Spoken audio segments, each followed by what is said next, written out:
Hello friends, तो स्वागत है आप सबનું મારી ચેનલ પર। તો મિત્રો ધોરણ 9 બરાબર વિજ્ઞાન। તો મિત્રો આમાં જે પ્રકરણ છે તે તમારે જોઈ લો, તે પ્રમાણના પ્રકરણમાંથી તમને પરીક્ષામાં પૂછાશે। ઓકે, આ ડિસેમ્બરની એકમ કસોટી છે, તો તમે ધ્યાન આપજો બરાબર। તો આ બધા જ પ્રશ્નોથી તમારા બહારના પણ શિક્ષક મિત્ર પૂછી શકે બરાબર ને, તો તે પ્રમાણે તૈયારી કરજો। પણ આ એકવાર જોઈ લેજો કે તમને કેટલું આવડે છે। અને આપણે વોટ્સઅપ ચેનલની લિંક પર છે, તેમાં તમને બધા જ પેપરનું સોલ્યુશન મળી જશે। તેમાં જોડાઈને રહો, મિત્રોને બી શેર કરો બરાબર। એ વોટ્સઅપ ચેનલની લિંક આપણને ડિસ્ક્રિપ્શનમાં આપેલી છે। ઓકે, તો આગળ વધીએ આપણે। ચાલો, નીચે આપેલ પ્રશ્નમાં સાચો વિકલ્પ પસંદ કરીને જવાબ લખવાનો છે। આ જે સૂત્રમાં આઈ દર્શાવતું શું દર્શાવતું છે બરાબર ને, તો એમાં આવશે બળનો આઘાત બરાબર। નેક્સ્ટ જોઈએ, વેગમાનનો એકમ શું છે? વેગમાનનો એકમ શું છે? તો કેજી મીટર સેકન્ડ -1 બરાબર। નેક્સ્ટ, ગુરુત્વાકર્ષણના સાર્વત્રિક નિયમનું ગણિતિક સ્વરૂપ। ગુરુત્વાકર્ષણનો જે છે બરાબર ને, તેમાં આન્સર આવશે બરાબર એ આ આન્સર આવશે। દૂધમાંથી પાણી ઉમેરતા કયા પ્રકારનું દ્રાવણ બનશે? બરાબર, તો કલીલ દ્રાવણ બનશે। કયું બનશે? કલીલ દ્રાવણ। નેક્સ્ટ, દ્રાવ્ય ઘન હોય અને દ્રાવક પણ ઘન હોય તેવા સમાંગ મિશ્રણને ઓળખો। ઓકે, તો એમાં શું આવશે? પિત્તળ। ઓકે, નીચે આપેલા વિધાનોને સાચા બને તે રીતે ખાલી જગ્યા પૂરવાની છે। તો આપણે જોઈએ, જી અને જી વચ્ચે સંબંધ દર્શાવતું સૂત્ર કયું છે? બરાબર, તો આન્સર આમાં આવશે કે જી એમના છેદમાં ડીનો વર્ગ બરાબર। પછી આમાં જોઈએ કે વી બરાબર યુ પ્લસ જીટી સૂત્રમાં પદાર્થનો પ્રારંભિક વેગ યુ બરાબર 0, તો વીની વેલ્યુ કેટલી હોય મિત્રો? ઓકે, તો જી પ્લસ વેગનો એસઆઈ એકમ ખાલી જગ્યા છે। વેગનો એસઆઈ એકમ કયો છે? તો KG metre second. Okay, 250 degree Celsius બરાબર કેટલા કે? તો 523 કે। નેક્સ્ટ, 1 ન્યૂટન બરાબર ખાલી જગ્યા ડાઇન, તો 10 બી ડાઇન બરાબર ને। આપેલ વિધાન ખરા છે કે ખોટા તે જણાવો। તો બળના આઘાતનો એકમ કેજી એમ મીટર પર સેકન્ડ માઇનસ। ઓકે, તો શું આન્સર આવશે આમાં? ખરું। પદાર્થ સ્થિર અવસ્થામાં હોય ત્યારે તેનું વેગમાન મહત્તમ થાય છે। ઓકે, તો આ વાક્ય ખોટું છે। પદાર્થ પર લાગતા નો એકમ પાસ્કલ પીએ, તો આમાં આ વાક્ય ખોટું છે। ગુરુત્વ પ્રવેગ જીનું પૃથ્વી પર મૂલ્ય 9.8 કેજી M-2 બરાબર ને, તો આન્સર આ ખોટું છે। દર એ સાદિશ રાશિ છે, તો આ બી આન્સર ખોટો છે બરાબર। નેક્સ્ટ જોઈએ આપણે જોવાનું છે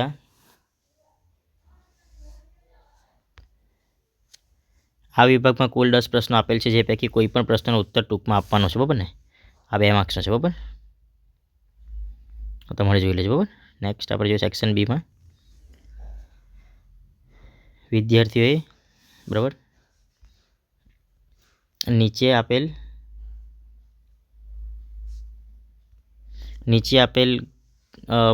સાધનો વિધાનો સાચા છે કે ખોટા છે તે જોવાનું છે બરાબર। ઓકે, તમે ઓકે આગળ જોઈએ આપણે મિત્રો, તમે તમારી રીતે જોઈ લેજો।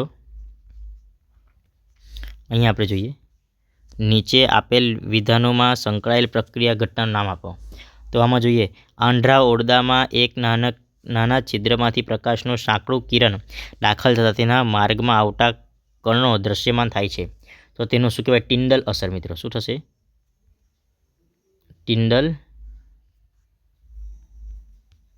અસર બરાબર ને। નેક્સ્ટ જોઈએ, એસિટોનની શીશીનું ને ખુલ્લી મૂકી રાખતા થોડા સમય પછી ખાલી થઈ જાય, તો એને શું કહેવાય? બાષ્પીભવન। શું કહેવાય મિત્રો? બાષ્પીભવન। એક બીકરમાં પોટેશિયમ પરમેંગનેટના સ્ફટિક છે, તેમાં પાણી ઉમેરી હલાવવામાં આવે છે, બીકરનું પાણી ગુલાબી રંગનું થાય છે, તો તેમાં શું આવે? પ્રસરણ આવશે મિત્રો। શું આવશે? પ્રસરણ આવશે બરાબર ને। નેક્સ્ટ, એક ગ્લાસમાં ભરેલ પાણીમાં એક ટીપું શાહીનું મૂકતા તે સમગ્ર પાણીમાં ફેલાઈ જાય છે તો એનામાં બી આવશે પ્રસરણ, બરાબર ને. ઓકે મિત્રો, આપણે સેક્શન હવે આ બધા છે કુલ 4 ગુણના છે મિત્રો. ઓકે, તમે જોઈ લેજો, આ બધા પરીક્ષાની દ્રષ્ટિએ ઇમ્પોર્ટન્ટ છે. ઓકે, ચલો સેક્શન સી તરફ જઈએ આપણે.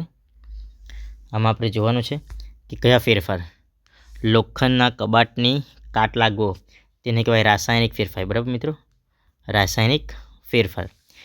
તવીમાં માખણનું પીગળવું, બરાબર, એને કહેવાય ભૌતિક ફેરફાર. પાણીમાં મીઠું ઓગાળવું, પાણીમાં મીઠું ઓગળે એટલે પાછું એનો ભૌતિક ફેરફાર કહેવાય, બરાબર ને. પછી લાકડા કે કાગળનું બળવું કે સળગવું, બરાબર, એ સળગી ગયું તે બી રાસાયણિક ફેરફાર, બરાબર. પાણીનું વિદ્યુત વિભાજન કરી ઓક્સિજન વાયુ તો ફરીથી રાસાયણિક ફેરફાર. ઓકે, હવે અહીં આપેલું છે આપણને કે યોગ્ય વિકલ્પ પસંદ કરીને ઉત્તર લખવાનો છે. તો પરિક્ષેપિત કલા પ્રવાહી અને પરિક્ષેપિત માધ્યમ ધન હોય તે ઉદાહરણ નીચે પૈકી કયું છે? ઓકે મિત્રો, તો આન્સર આવશે જેલી. ચોકની પાણીમાં નાખતા બનેલું દ્રાવણ, તો મિત્રો શું આવશે? નિલંબિત દ્રાવણ, બરાબર. નીચે પૈકી કયો ઘટક અલગ પડે છે? ઓકે, પિત્તળ, હવા, રેતી કે ગ્રેફાઇટ? તો મિત્રો આન્સર આવશે ગ્રેફાઇટ, બરાબર. નેક્સ્ટ જોઈએ, નીચે પૈકી કયા સ્થળે જીનું મૂલ્ય સૌથી વધુ હશે? જીનું મૂલ્ય એવરેસ્ટ શિખરની ટોચ પર, વિષુવવૃત્ત પર, એન્ટાર્કટિક ખંડ પર કે ઊંડા કૂવામાં? તો મિત્રો આન્સર આવશે એન્ટાર્કટિકા ખંડ પર. ચંદ્રની સપાટી પરથી આપણે જોવાનું છે, ચંદ્રની સપાટી પરથી પૃથ્વીના ટુકડાનો પૃથ્વી પર લાવવામાં આવે તો પથ્થરનું દર બદલાશે, પથ્થરનું વજન બદલાશે, પથ્થરનું દર અને વજન બદલાશે કે પથ્થરનું દર અને વજન બંને અચળ રહેશે, બરાબર ને. તો આપણે જવાબ જોઈએ. ઓકે, તો મિત્રો એમાં જવાબ આવશે પથ્થરનું વજન બદલાશે, બરાબર. આગળ જોઈએ, નીચે આપેલ વિધાનો સાચા છે કે ખોટા તે આપણે જણાવવાનું છે. કાચી કેરી લીલા રંગની પરંતુ પાકી થાય ત્યારે કેરી પીળા કેસરી રંગ હોય છે, આ ભૌતિક ફેરફાર છે મિત્રો. તો આ ખોટું છે, બરાબર ને. પદાર્થ સ્થિર અવસ્થામાં હોય ત્યારે તેનું વેગમાન શૂન્ય હોય છે મિત્રો, તો આન્સર રાઈટ છે. ધ્રુવ કરતાં વિષુવવૃત્ત પર પદાર્થનું વજન પ્રમાણમાં ઓછું થાય છે, બરાબર, આ બી ખરું છે. દૂધના નમૂનાની શુદ્ધતા માપવા માટે હાઇડ્રોમીટરનો ઉપયોગ થાય છે, મિત્રો આ ખોટું છે, અને લેક્ટોમીટર આવશે. પદાર્થને પૃથ્વીની સપાટીથી દૂર લઈ જવામાં આવે તો તેના વજનમાં ઘટાડો થાય છે, તો મિત્રો આ ખોટું છે. ઓકે મિત્રો, તો વિડીયો લાઈક કરજો અને ગમ્યો હોય તો શેર કરજો. ઓકે, આ બધા તમે જોઈ લેજો કે પ્રમાણે. ઓકે મિત્રો, આ બધા જ જે હોય, ઓકે, આ બધા સવાલના જવાબ વાંચી લેજો. ઓકે મિત્રો, થેન્ક યુ. બીજા વિડીયોમાં મળીએ આપણે, અને ત્યાં સુધી તમે મારા ચેનલ પર બન્યા રહેશો. Thank you.